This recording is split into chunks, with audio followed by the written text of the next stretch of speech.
Aujourd'hui, je vais vous parler de deux événements, enfin deux témoignages que j'ai reçus et qui m'ont choqué.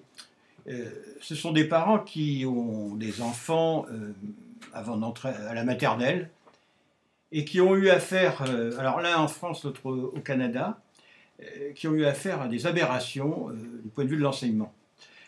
Voici ce dont il s'agit. Alors le premier cas, les personnes se reconnaîtront, évidemment, je ne vais pas les nommer, hein, mais ce sont des témoignages que j'ai reçus. Alors le premier cas, c'est en terminale de maternelle, si je puis dire. On propose aux enfants un test, et ce test, c'est un dessin. C'est une table sur laquelle il y a différents objets éparpillés. Et alors, en plus, c'est une photocopie, ça a été repris des centaines de fois, elle n'est pas très lisible, et on demande aux enfants de dire ce qu'il y a sur la table. Et il y a un encrier. Alors, la plupart des enfants de notre époque, les encriers, ils n'ont jamais vu. Hein. Mais c'est l'éducation nationale, comme d'hab, hein, avec pas mal de retard. Et donc, il y a parmi les autres objets un encrier, en plus un encrier ancien, vous voyez, une forme ancienne, donc pas du tout ajusté à notre époque. Et alors, on a des amis, ce sont leurs jumeaux qui sont confrontés à ce test, hein, pour voir où ils en sont, leur développement, paraît-il. Alors, la petite fille dit,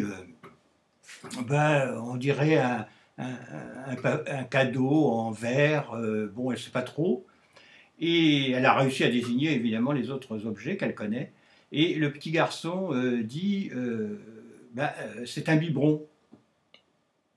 Et alors, la maîtresse, horrifiée, en parle à ses parents et dit, voilà, il faudrait consulter parce que à son âge, ne pas reconnaître un encrier. Bon, vous voyez un peu, je n'ai pas besoin d'en dire plus, hein. C'est à se rouler par terre. Bon, enfin bref, voilà. Donc, deuxième exemple, là ça se passe au Canada, et un enfant, pareil, on a des doutes, un petit enfant, on a des doutes, on dit, il semblerait qu'il soit dyslexique, ce qui n'est pas facile du tout à déceler quand dans la petite enfance vraiment, hein. Et bon, alors c'est l'infirmière de l'école qui s'en mêle, hein, qui dit, je vais lui faire un test. Et alors, elle lui donne, elle fait effectuer un test. Et alors, je me souviens plus des mots, mais c'est pareil, hein, je les ai inventés là, mais c'est exactement la même chose.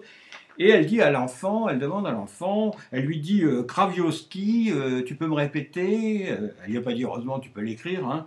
Abroskadoniak, tu peux me le répéter, Brislow Zigzig, tu peux le répéter, et Zlovalovski-Novska, est-ce que tu peux me le répéter, et ainsi de suite, vous voyez, des mots comme ça, inconnus de l'enfant.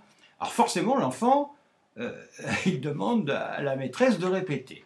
Et le résultat du test, c'est la maîtresse qui dit aux parents, à la maman, eh bien, voyez, votre enfant, il a un problème de surdité. Il a fait répéter sur 10 mots, il a fait répéter 6 fois.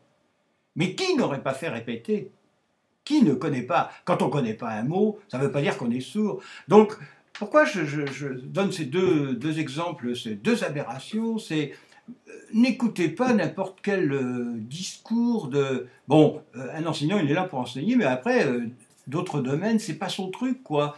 Alors, faites preuve de bon sens, comme la dame, on lui dit, son enfant, il y a une certaine surdité peut-être, et c'est pour ça qu'il n'arrive pas à suivre. Mais voyez un spécialiste à ce moment-là, allez voir vraiment un docteur, enfin un spécialiste de l'audition, et puis vous allez sûrement découvrir qu'il n'est pas du tout sourd cet enfant, hein.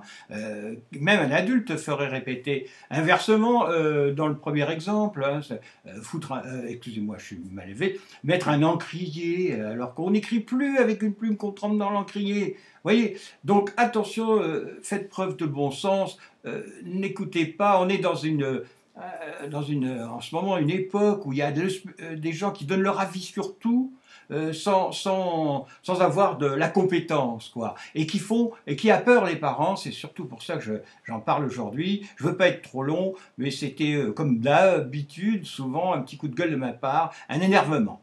Au plaisir de vous parler bientôt.